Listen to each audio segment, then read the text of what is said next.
we are inviting all of you to join us in our virtual Dawn Watch meeting at 4 a.m. and Sunset Prayer meeting at 6 p.m. daily, hosted by Reverend Dr. Alex C. Nozuelo. Let Jesus Christ change your life. Be blessed with His words of encouragement. Pabuti po ng Panginoon. Amen, amen. Meron Kristo sa buhay. Amen. Hallelujah. Thank you, Lord. Natin na pag-live sa oras ito. Mula NIV, sa basahin ko po no, doon sa verse 11. Kapayapaan At si Maria naman talagang hindi maalis, nakaupo lang. Panginoon ko, Lord God, alam kong hindi mo lilimot.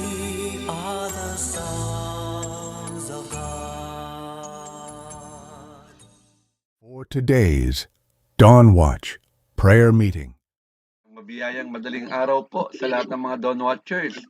At sa basan po ng Prayer Faith Church, Worldwide Ministries Incorporated, tayo po gaganap ng ating pang-anim na taon, 173 madaling araw na pagbabantay sa pananalangin. Salamat sa isang pribileyo na tayo ay nakagising sa oras na ito. Sarap matulog.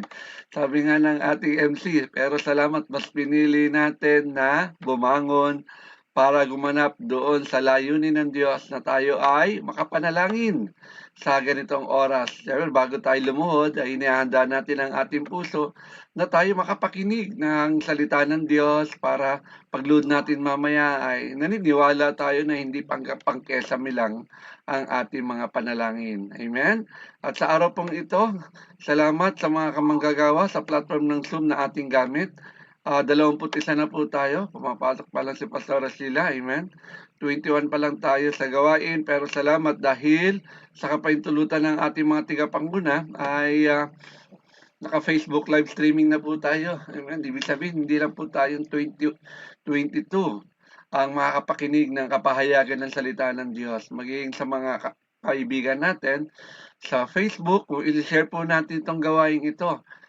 Word of God sa kanila at naniniwala ako higit sa 22 ang makakapakinig. Salamat din sa isang kamagagawa natin, from PF Jensen, ay siya yung nagda-download, upload sa YouTube, TikTok at Spotify sa gawain natin sa Facebook Live. Dahil good for 30 days lang po ito ng posting ng Meta, then afterwards ay mawawala na. Kaya salamat, papanatili pa rin natin yung mga preaching natin dahil sa mga other platform. Sa araw pong ito, August 9 na po, 2026, napakaganda po ng mensahe ng Diyos sa atin at excited na rin ako marinig dahil na-miss natin siya. Amen. At ang topic na meron siya ay no new birth, no heaven. No born again, no heaven. Tawagin na po natin si Pastor Rudy Naldosa Sr. Pastor, it's your turn. Sa pong mapagpalang umaga, payapa at maulan na madaling araw. Salamat po kay Senior Pastor Glory Alex to God. at patuloy niya po kung binibigyan lakas sa loob na manatili sa gawain ng Panginoon. Amen. At sa pamumuno po ng ating Bishop Rose, Amen. tama si Mama Rose, salamat Praise po sa mga kasama ko at thank you muli na pagdalaw na aming Bishop Rose Amen. sa aming bahay para ipanalangin si Ate Rex. Salamat Thank po. you, Lord. Siya sabi, Pastor Rudy, magaling na si Hallelujah. Pastora Rowena. Kasi, Thank you po. magaling na. Pero ginamit siya ni God para umaling yun. Kaya salamat po. Kaya po yung pagbubulay-bulay po natin, nagbigay po ako ng isang tema na kahalagaan. Yung what is the significance of being born again. Amen. Pero bago ang lahat, mga kapatid sa Pastor Alex, gusto ko munang batiin yung anak ko in heaven. Si ate, Ate Ron, Dan. nakalimutan ko lang tuloy pangalan ng anak ko. Ate Dan. Salamat po sa buhay ng anak ko. Payapa na sa Praise piling ni God. God. Salamat. Hindi ka papabaya ni God. Amen. I love you, anak. Thank you, Lord. Na miss na kita. Hindi ka pa ba? Kaya bago po lang, gusto ko muna unahin niya ang pagbati sa anak ko. Kasi baka mayak na ang anak ko. Salamat. Yun po ating pagbubulay-bulayan. Meron po akong nilagay na isang tema. What is the significance of being born again? Kaya po yung pinabagatan po yan, no born again, no heaven. Ito po sinasabi. At yun po nakikita sa John 3 verse 1 to 15. Ito po sinasabi. Verse 1, may isang Pariseo nangangalang Nicodemo na pinuno ng mga Hudyo. Verse 2, isang gabi, pumunta siya kay Jesus at sinabi, Rabbi, nalalaman po namin kayo ay isang tagapagturo mula sa Diyos sapagkat walang makakagawa ng mga himalang ginagawa ninyo kung wala sa inyo ang Diyos. Verse 3, sumugit si Jesus, tandaan mo ang sinasabi kong ito.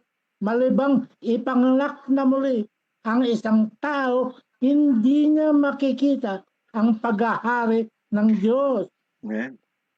Verse 4, sabi, paano may papanganak pang muli ang isang taong matanda na?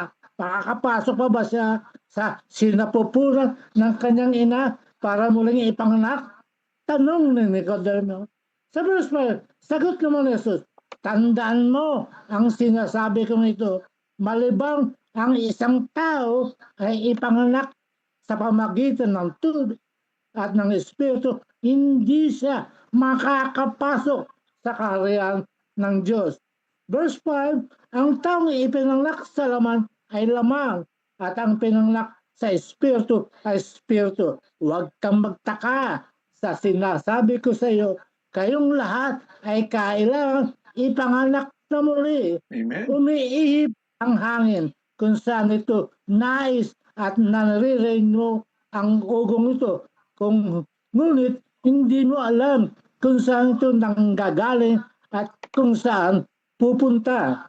Ganon din ang bawat ipanganak sa Espiritu. Verse 9, paano po mangyayaron? Tanong ni Nicodemo. Verse 10, sumagot si Jesus, guru ka pa naman ng Israel, hindi mo naunawaan ang mga bagay na ito. Sa verse 11, pakatandaan mo, ang sinasabi namin ay nalalaman namin at ang pinapatutuhanan namin ay nasaksihan namin. Subalit, hindi nyo tinatanggap ang aming patutuo. Verse 12, kung hindi ninyo pinaniniwala ang mga sinasabi ko tungkol sa mga bagay dito sa mundo, paano pa ninyo mapapaniwalaan ang sasabihin ko tungkol sa mga bagay doon sa langit? Verse 13, wala pang sino man umakyat sa langit kundi ang bumaba mula sa langit, ang anak ng tao. Verse 14, at kung paano itinaas ni Moses ang tangsong ahas doon sa ilang, gayon din naman, kailang itaas ang anak ng tao. Verse 15, upang ang sino mang sumasampalatay sa kanya ay magkaroon ng buhay na walang hanggan. Amen. Tayo po madaling. Hallelujah, Pargas. Kami nagpuri pa sa patuloy na pagkalumsaka ang pribilehong makapaghain sa pamagitan po ng spiritual director Bishop Rose, sama si Mami Glo, kanyang mga anak, si ate mong inyo pong itinalagang magpahayag ng tunay na kahulugan ng iyong Ebanghelyo. Ang amin pong Senior Pastor Alex Nosuelo. Pansinin po ninyo mga kapatid sa Panginoon, ang salita banggit na maliban. Ang ibig kong sabihin nito ay obligado ang tao na maipanganak na muli upang maranasan niya ang paghahari ng Diyos sa kanyang buhay. Kaya po, bago ko magpatuloy muli, akin po hiningi ang gabay patnubay ng Panginoon at sa gabay ng anak kong in heaven. Kaya po ako napupuli pa salamat. Andiyan na po siya sa piling ni God, hindi siya pabayaan ni God. I love you, anak. Hindi ka pabayaan ng Panginoon. Ang sinasabi po sa mga talatang ito, kung uunawain natin, ay ang pagkasilang na muli sa Espiritu. Ikalawang kapanganakan at ito ay ang pagkamulat ng ating Espiritu sa mga bagay-bagay tungkol sa Diyos. Sa ating unang kapanganakan, physical, hindi pa tayo mulat sa mga bagay-bagay na patungkol sa Diyos. Ang ating laman ay sanay sa paggawa ng kasalanan at imposible na makakakilala tayo sa Diyos kung hindi tayo isisilang na muli sa Espiritu. Ang tao sa kanyang kalikasan ay patay dahil sa kanyang kasalanan. Hindi niya kaya sa kanyang sarili ang magbalik loob sa Diyos. Wala tayong kakayahan na baguhin ang ating sarili. Born again experience is supernatural na kung saan ang mga prinsipyo, ang mga gawin ng biyaya na ginagawa sa kaluluwa, sa isip, sa kagustuhan, sa pagmamahal at kagustuhan ng Espiritu Santo upang sila ay makagawa ng spiritual na supernatural. Yun po makita, supernatural ng pagsunog sa kalubot. Iyan ay gawa ng Espiritu Santo upang ikay ay huwag maging pasaway, maging masunurin ka sa kalooban at utos ng Diyos. Mayroong radical na pagbabago sa iyo, sa iyong mga disposition, sa iyong mga pasya, sa iyong kaluluwa, dahil sa impluwensya ng Espiritu Santo, ito ay nagbibigay ng bagong buhay sa iyo upang ikaw ay tumungo sa Diyos. Sabi sa verse 1 to 7, may isang Pariseo na nangalang Nicodemo na pinuno ng mga Hudyo. Isang gabi, pumunta siya kay Jesus at sinabi, Rabbi, nalalaman po namin kayo'y isang tagapagturo mula sa Diyos sapagkat walang makakagawa ng mga himalang ginagawa ninyo kung wala sa inyo ang Diyos. Verse 3, sumagot si Jesus, tandaan mo ang sinasabi kong ito, malibang ipanganak na muli ang isang tao, hindi niya makikita ang paghahari ng Diyos. Verse 4, paano ba ipapanganak pa muli ang isang taong matanda na? Makapapasok pa buo sa sinapupunan ng kanyang ina para muling ipanganak? Tanong ni Nicodemo. Sagot naman ni Jesus, tandaan mo ang sinasabi kong ito. Malibang ang isang tao ay ipanganak sa pamamagitan ng tubig ng Espiritu, hindi siya makakapasok sa kaharian ng Diyos.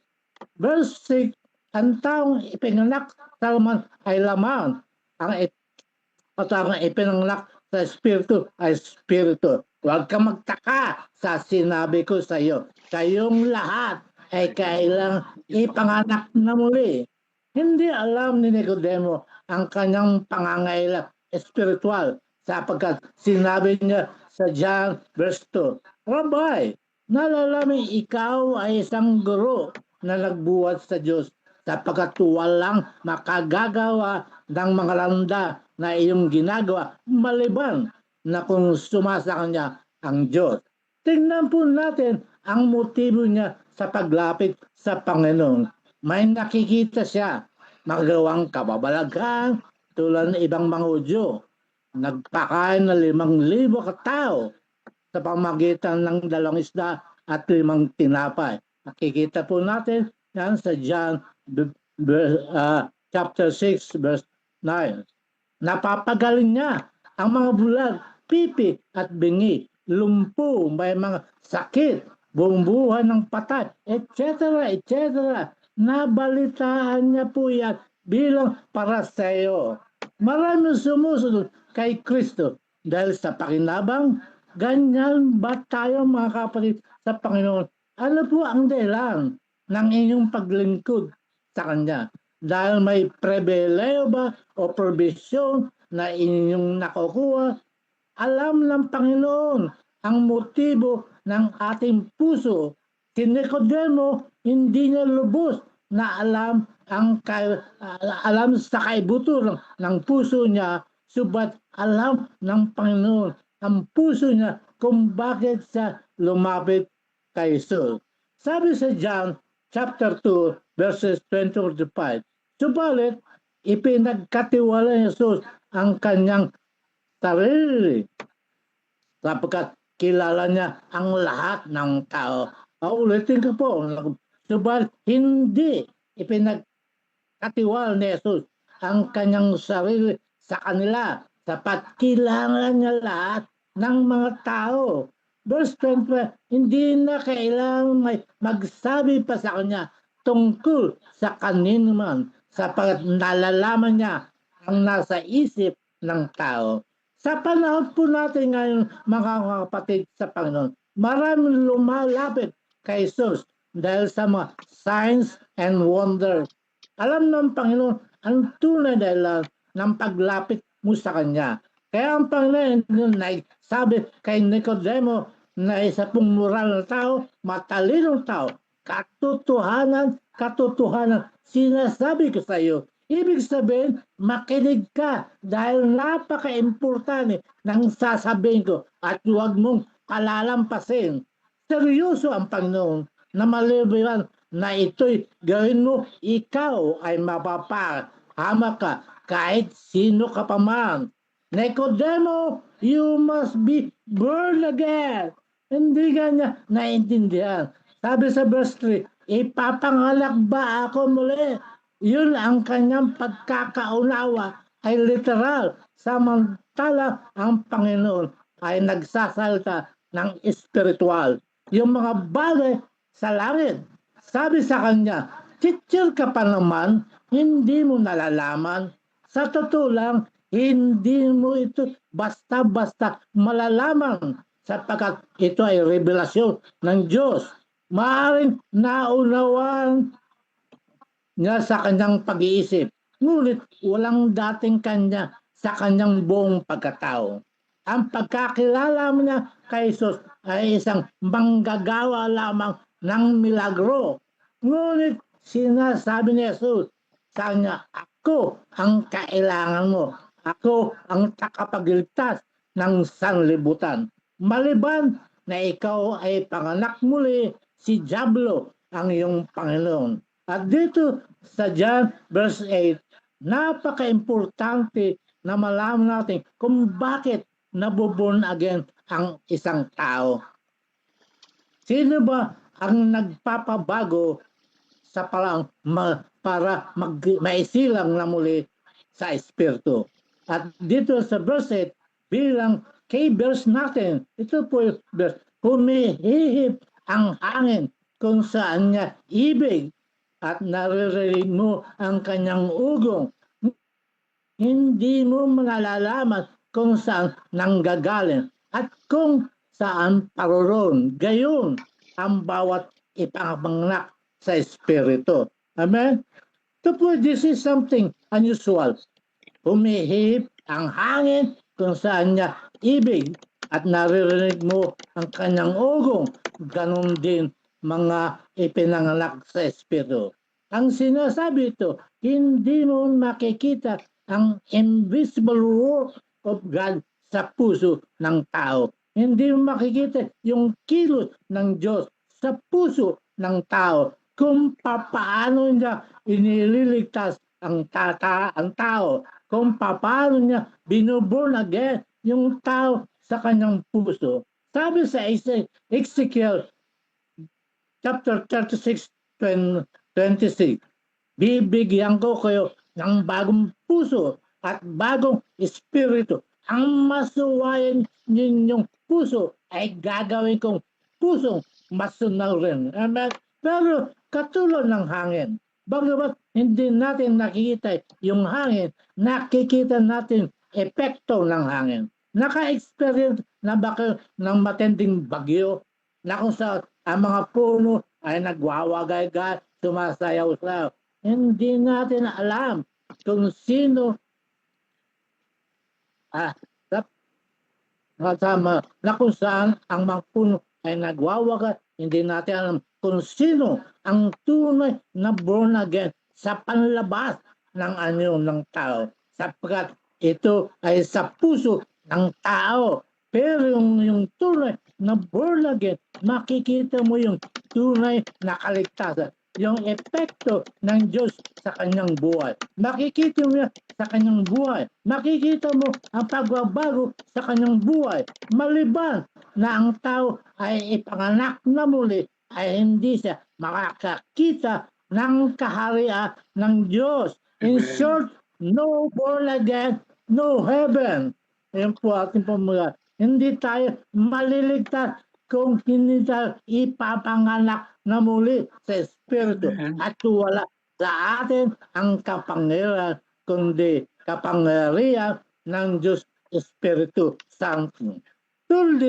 Tutulad din tayo ni Nicodemo sa simula ay maraming katuno tungkol sa mga bagay na ito at nang makilala natin ang Panginoon Hesus ay naging malinaw sa atin ang lahat ng patungkol sa Diyos at makadiyos sa pamumuhay. Kaya dapat hindi inaaksaya ang buhay ng mawalang kakwenta-kwentang bagay. Madaling sabihin na born again na tayo. Kumusta naman ang ating pamumuhay bilang Kristiyano? Amen? Sabi niya, kung human can reproduce human life, so don't be surprised when I say you must be born again. Salamat po. Tayo po manalangin. Thank you, Lord. Muli po. Ako po nagpupuri pa sa lahat. At natapos ko po, hindi ako umiiyak. Kaya Amen. patuloy po sa ating Bishop Ron, nagabayan niya ako. Ang anak ko nasa heaven. Love you, anak. Miss you.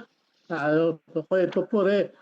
Nandun ka na kapayaan, kapilan ng Panginoon. Kaya alam ko, hindi ka pa bayan. I love you, anak. Miss you.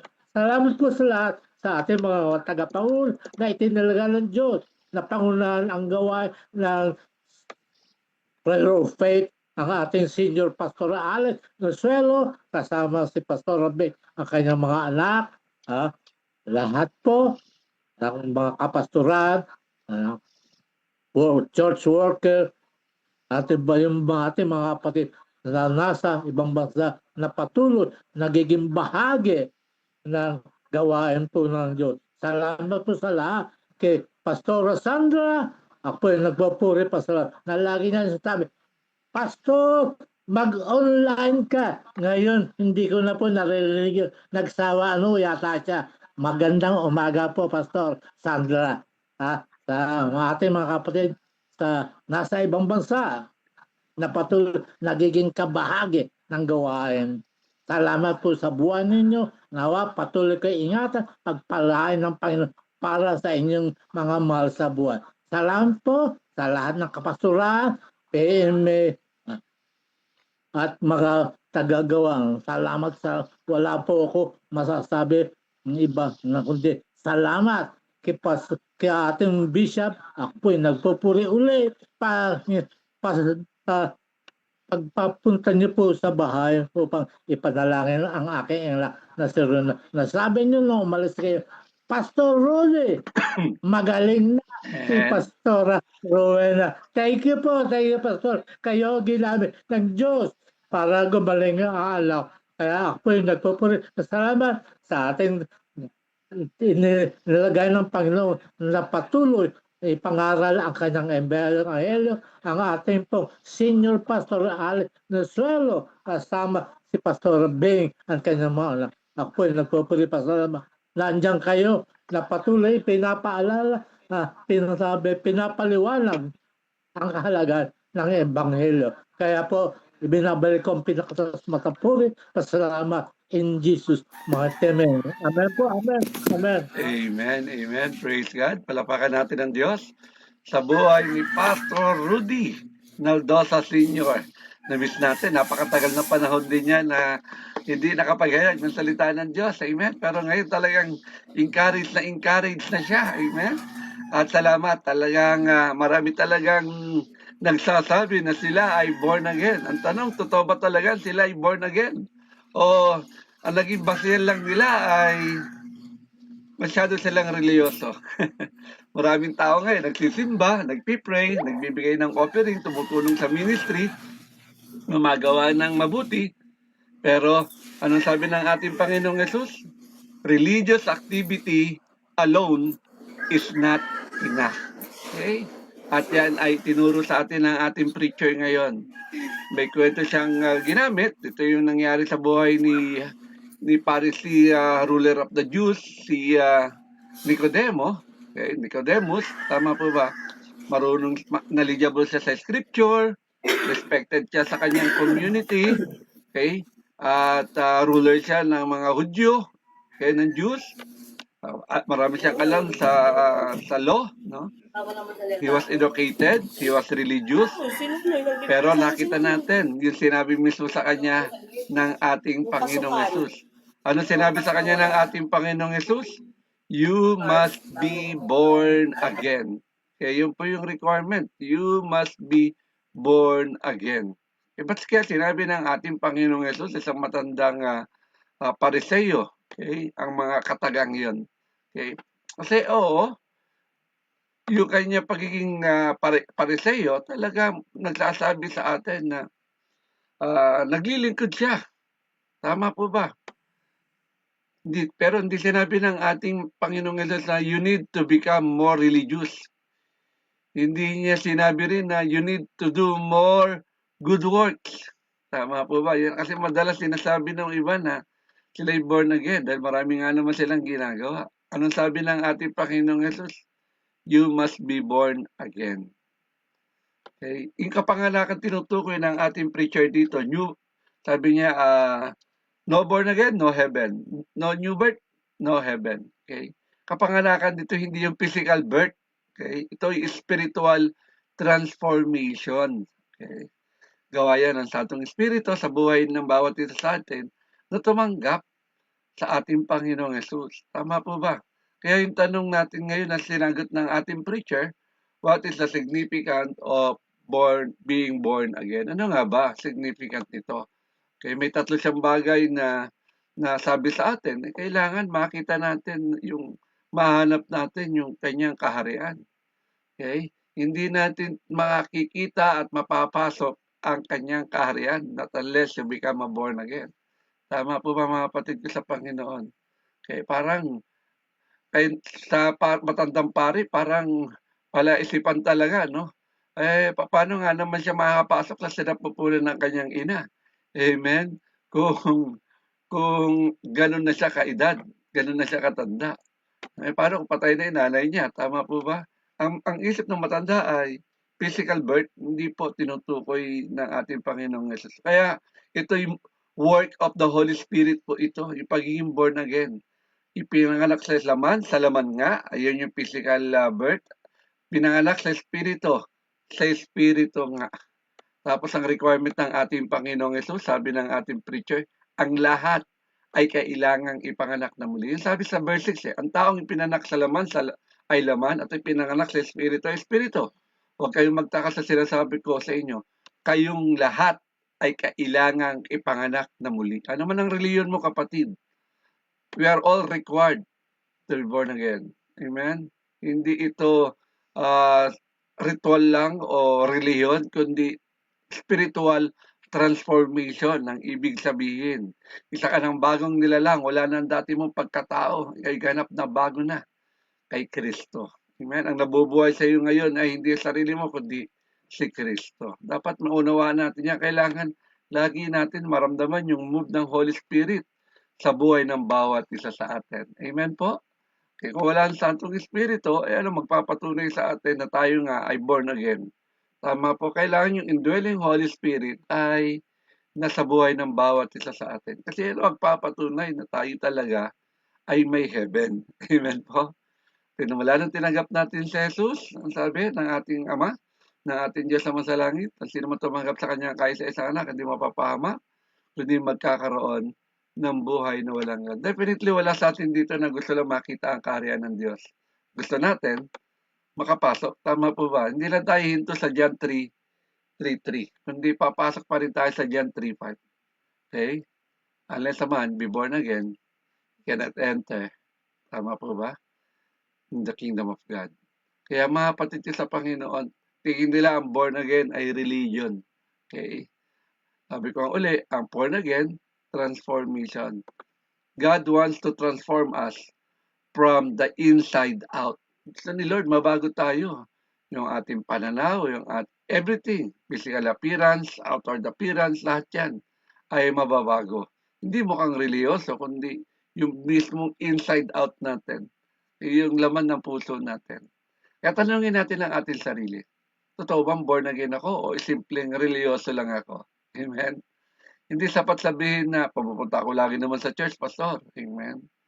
Ang tanong doon talaga bang na-surrender na ba talaga natin ang ating buhay? We already surrendered our life to Jesus Christ. Okay? Kung nararamdaman mo kailangan mo pang magsimula mula sa Diyos, huwag kang magalala. May pag-asa pa. Lalo na sa mga nakikinig ngayon sa Facebook live streaming. Minsan mo na tinalikuran si Lord. It's about time muli. Talaga, mahal na mahal ka talaga ni God, kapatid. Patuloy siyang kumakatok sa puso mo. Okay? Yung gusto ni Lord matransform ka. Okay? Ino-offer ni Lord Jesus yung bagong buhay sa iyo. Kaya ikaw, kapatid na nakikinig ngayon, mahal na mahal ka na Jesus. Hindi pa huli ang lahat. Di mo pa gaano siya kakilala o tinalikuran mo na siya minsan. It's about time. Okay?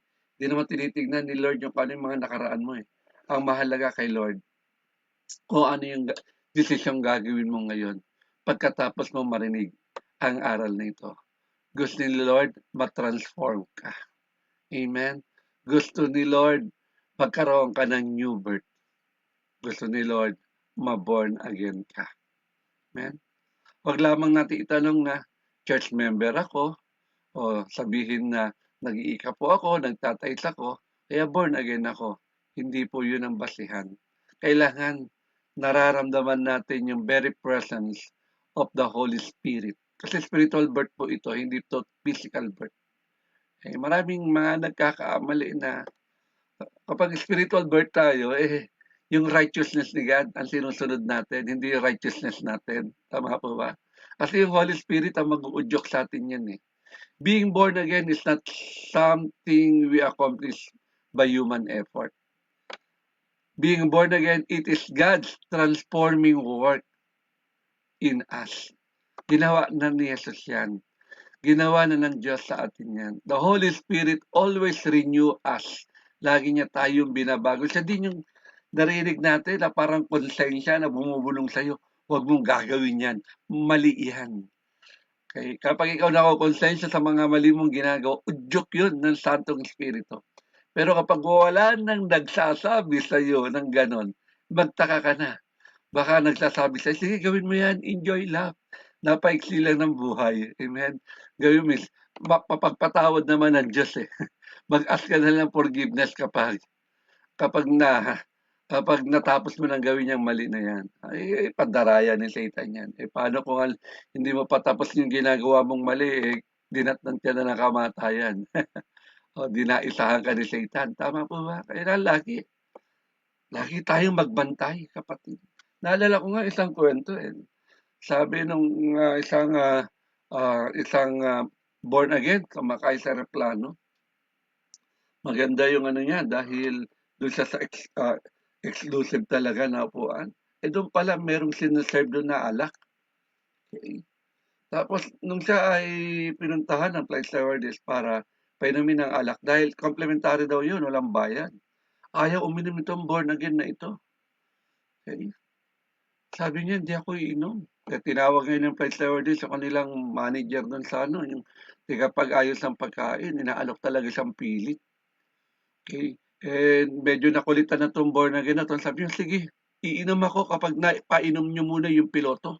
Yung pilot, sabi niya. Tapos sabi nitong manager na to sa aking flight stewardess, paano iinom yung piloto ng alak? ng wine, di malalasing siya. Lahat tayo makakrush, sabi niya. Hindi siya pwede uminom dahil makakrush siya. Okay? Kailangan talaga attentive siya. Tignan niya yung dadaanan. Ayun ang sagot ng born again. Ako rin, nagbabantay din ako. Sabi niya, attentive din ako. Ayoko mag-crush ang buhay ko. Ayoko mapunta sa kawalan yung aking pinagsikapan na mahabang panahon. See? Yan ang tunay na born again. Hindi tayo magko-compromise kung anong sinabi ng salibutan ito. Always on guard tayo. Amen? Yan ay trabaho ng Santong Espiritu sa buhay ng bawat isa sa atin. Hindi tayo matitempt. O ano man yung alok sa atin, napakaganda man yan.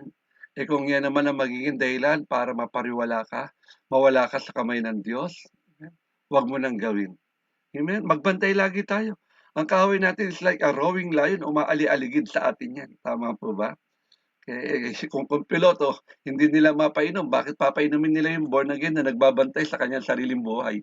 Tama, ayaw niya mapahamak. Mapupunta siya sa dakong paghihirap kapag nalasing siya at nagwala siya doon. Tama po ba? Ano naging patotoo niya? See, naintindihan niyo ba ibig kong sabihin, mga kapatid ko sa Panginoon? Yan ang tunay na born again. May binago talaga ang Diyos sa buhay. Hindi na dapat yan matampuhin, hindi na dapat yan magagalitin, hindi nagtatanim ng sama ng loob, at marunong sumrender. Una sa Diyos, pangalawa sa mga tigapanguna niya. Tama po ba? Kung ikaw ay tigapanguna at hindi ka marunong sumurender sa Diyos, at pangalawa sa mga tigapanguna mo, kung ikaw ay tigapanguna rin, kapatid, papadala ka ng Diyos din ng mga taong hindi rin susunod sa iyo. Reap what you sow, anihin mo, tinanim mo. Biblical po yan. Kung magtatanim ka na rin lang, magtanim ka na lang pag-ibig para lahat din ng mga magiging pangungunahan mo ay marunong din magmahal. Amen? Huwag mo silang ilalayo sa gawain. Okay? Tandaan po natin ito. Kung may mga bahagi pa sa buhay natin na gusto natin baguhin, pero hindi natin kaya, huwag tayo mawalan ng pag-asa. Why? Yung move ng Holy Spirit ang siyang magpapabago sa atin. Hindi natin kaya magpakabait. Amen. Pero kaya ni God, pabaitin tayo. Amen po ba mga kapatid ko sa Panginoon? Kaya huwag natin kakalimutan yung mga bagay na itinuro sa atin ng ating preacher ngayon. Nais ng Diyos, patunayan natin. We are truly born again. May heaven tayo. Tama po ba? Born again is necessary to see God's kingdom. Amen. Kailangan talaga sa atin makita natin ang kanyang kaharian. Or else, mapipinsala tayo. Born again ka lang sa nguso, pero hindi sa puso. Maraming ganyan Tama po ba? Pastor, hindi ko naman kinalilimutan si Lord Nasa puso ko naman talaga siya lagi Talaga? Patunayan mo yan ang laman ng puso mo. Kaya sabi ng Bible kung saan ang kayamanan mo, nandun ang puso mo. Kaso iba yata pinagkakabalahan mo, ang kayamanan mo, pamilya mo. Kayamanan mo, savings mo sa bangko. Ang kayamanan mo, sa trabaho mo. Kaya mas inuuna mo yon kaysa sa gawain ng ating Diyos. Simple lang ito Meron pa gumising sa madaling araw, i-alarm mo lahat ng cellphone mo. 10 ba cellphone mo, i-alarm mo lahat yan at magigising ka. Okay? Kaya tandaan natin mga kapatid ko sa Panginoon, meron talagang pinagkaiba. There is difference between going to the church and being transformed by Christ. Marami talagang pinagkaiba being religious and being born again. Kaya huwag natin isipin na sapat na, Pastor, mabait naman ako Tumutulong naman ako sa kapwa ko, lalo na sa mga mahihirap. Diba, born again ako? Hindi po yun. We need Jesus. Yun po ang tunay na mensahe sa atin ngayon. Huwag natin isipin na sapat na ang religion activities na meron tayo. We need Jesus. Huwag natin isipin na sapat na yung miyembro tayo ng mga malalaking simbahan. We need Jesus. We must be born again. Yun po ang sabi ng ating Panginoong Yesus.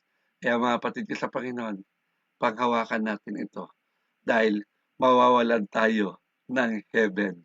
Sabi ng preacher natin, no born again, no heaven. Thank you for watching. Celebrate with us at Shabbat Shalom every first Friday of the month at 5:30 in the afternoon. and monthly pastors gathering every third Friday of the month at 5:30 in the afternoon. Join us at Zoom. Watch our videos via YouTube, Facebook, and Spotify. Thank you, and God bless.